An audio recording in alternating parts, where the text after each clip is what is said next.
रमारत्न foundation संचलित क्रांतिकारी सावित्रीबाई फुले महिला मंडळातर्फे तथा तक्षशिला बौद्ध विहारात माघ पौर्णिमा मोठ्या उत्साहात साजरी करण्यात आली। यावेळी त्रिशरण पंचशील भीमस्तुती बुद्धवंदना घेण्यात आली।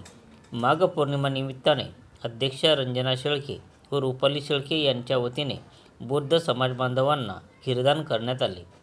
कार्यक्रम यशस्वीतेसाठी वेणुबाई गायकवाड, सुरेखा शिंदे, ज्योती भालेराव, सुषमा मोरे, सुजाता तायडे, आशा बालशंकर, मंगला पवार, प्रीती शेळके, लता शिरसाट, चंदा तायडे, सुशीला दाभाडे, शकुंतलाबाई साठे, मंजू निकम, आशा सुरवाडे, श्रावण साळुंके, दगडू गायकवाड, माणिक उदागे यांनी परिश्रम घेतले। संघर्ष न्यूज माझाकरिता मी सुनील आराक, भुसावळ। सर्व महिला आणि पुरुषांना सुद्धा माझे नमोबुद्ध आहे। जय भीम। आज पौर्णिमा आहे। पौर्णिमा निमित्त शेळकेताईंच्या घरी प्रोग्राम होणार होता, पण आम्हाला काल आवड मिळाला म्हणून त्यांनी विहारामध्ये ठेवण्याचा कार्यक्रम ठेवलेला आहे। म्हणून सर्वांनी शेळकेताईंसाठी साधुवाद करायच्या वेळेस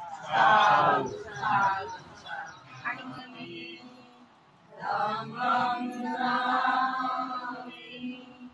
संगम नमो तस्स भगवतो अरहतो सम्मा संबुद्धस्स नमो तस्स भगवतो अरहतो सम्मा संबुद्धस्स नमो तस्स भगवतो अरहतो सम्मा संबुद्धस्स बुद्धं शरणं गच्छामि धम्मं शरणं गच्छामि संघं शरणं गच्छामि। आणि संस्कृतीचा संदेश देणारे भगवान होतो।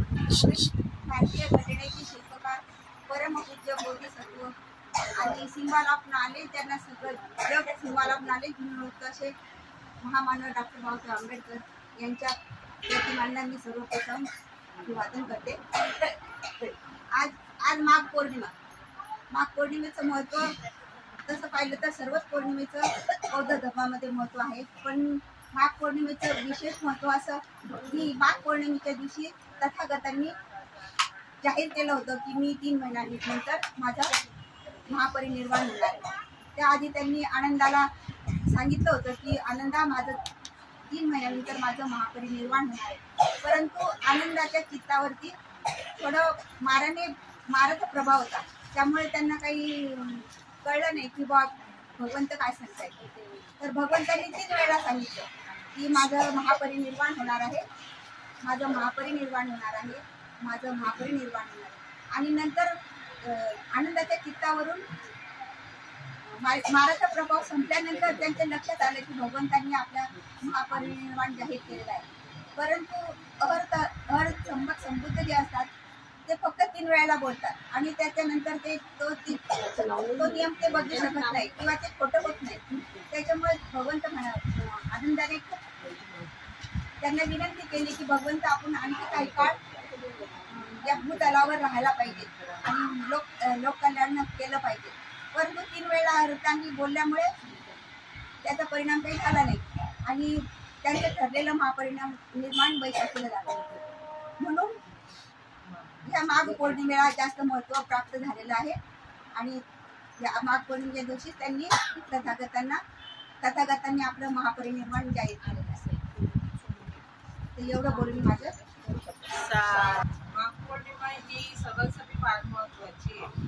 माघ पौर्णिमेला आपल्या तथागत गौतम बुद्धांनी जाहीर केलेलं होतं की बुवा याच्या 3 महिन्यानंतर माझा मृत्यू होणार आहे आणि म्हणजे भगवंताला आधीच माहिती होतं की आपला मृत्यू केव्हा होणार आहे। वैशाखी पौर्णिमेच्या दिवशी त्यांना मृत्यू होणार आहे हे त्यांना आधी माहिती होतं, परंतु ते जेव्हा आपलं ज्ञान सांगत होते परंतु समोर त्यांना कळलंच नाही की बुवा असं कसं होणार आहे। आणि मग पौर्णिमेचं हे माहिती पडल्यानंतर तथागतांचं एक स्वप्न नव्हतं की आपल्या ज्या भगिनी आहेत जशी सुजाताची खीर प्रसिद्ध आहे की सुजाता नामक ज्या आपल्या सेविका होत्या त्यांनी सुजातांनी खीर दान करून बुवा हा कार्यक्रम सुरू केला होता. तर आता आपल्या सर्व विहारांमध्ये खीरदानेला खूप महत्त्व आहे. तक्षशिला बौद्ध विहाराला काल जो रमाई आंबेडकर गौरव पुरस्कार मिळाला त्याबद्दल त्यांचं सगळ्यांचं कौतुक करते. ही बौद्ध पौर्णिमा आहे. गौतम बुद्धांना आपलं महापरिनिर्वाण हे आधीच समजून चुकले होते आणि त्यांनी जाहीर देखील केलं होतं आपल्या बौद्ध भिक्खूंजवळ की मी 3 महिन्यानंतर महापरिनिर्वाण माझं होणार आहे. त्या गौतम बुद्ध यांना एकाच दिवशी मृत्यू, एकाच दिवशी त्यांचा जन्म आणि एकाच दिवशी बौद्ध ज्ञान प्राप्त झाले होते. म्हणून आपण श्री शरण बौद्ध वंदना असं म्हणतो. ते याच कारणाने म्हणत असतो.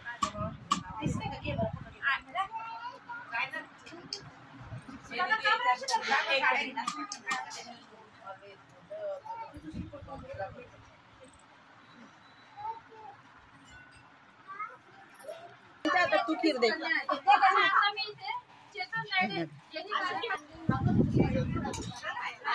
अरे फोन नको देऊ.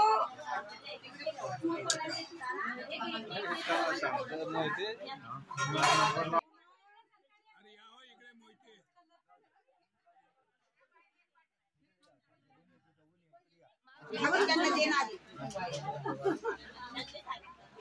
इकडे बघा.